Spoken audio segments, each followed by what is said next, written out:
Ang pagbabasa ay isang mahalagang bahagi ng ating pag-unlad at pagpapayaman ng kaalaman.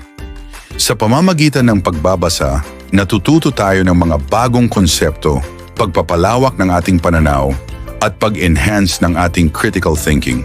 Mahalaga ito sa ating pang-araw-araw na buhay dahil ang mga natutunan mula sa mga libro ay nagiging gabay natin sa paggawa ng mas matalinong desisyon at pagpapabuti ng ating buhay.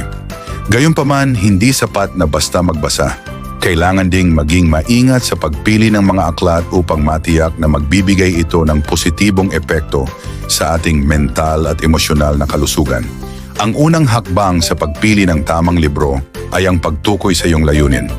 Kung nais mong magtamo ng kaalaman sa isang partikular na larangan, maaari kang pumili ng mga aklat na may kinalaman sa agham, kasaysayan o ekonomiya. Kung nais naman ng kasiyahan at libangan, ang mga aklat ng fiction o kwento ay magandang alternatibo. Mahalaga ring isaalang-alang ang kredibilidad ng mayakda, pati na ang mga rekomendasyon mula sa mga eksperto o mga taong may parehong interes. Sa ganitong paraan, masisiguro mong makakahanap ka ng mga aklat na magpapaunlad hindi lamang ng iyong kaalaman, kundi pati na rin ng iyong personal na pananaw sa buhay. Huwag kalimutan na ang pagbabasa ay hindi laging nangangahulugang magbasa lamang ng mga seryosong libro.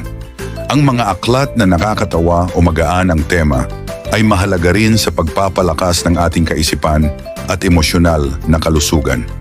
Ang tamang balanse ng seryosong pagbabasa at aliw ay magbibigay ng mas malawak na pananaw sa buhay at makatutulong upang mapanatili ang ating interes at sigla sa pagbabasa.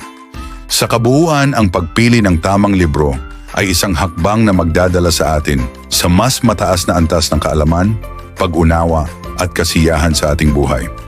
Sa huli, ang pagbabasa ng tamang libro ay hindi lamang isang libangan, kundi isang proseso ng personal na pag-unlad. Kung ang bawat aklat na ating pipiliin ay magbibigay ng mga aral at bagong perspektibo, magiging mas makulay at mas matagumpay ang ating buhay. Kaya't magsimula sa pagpili ng aklat na tumutugma sa iyong mga layunin at interes at hayaang maging gabay ito sa iyong patuloy na pag-unlad.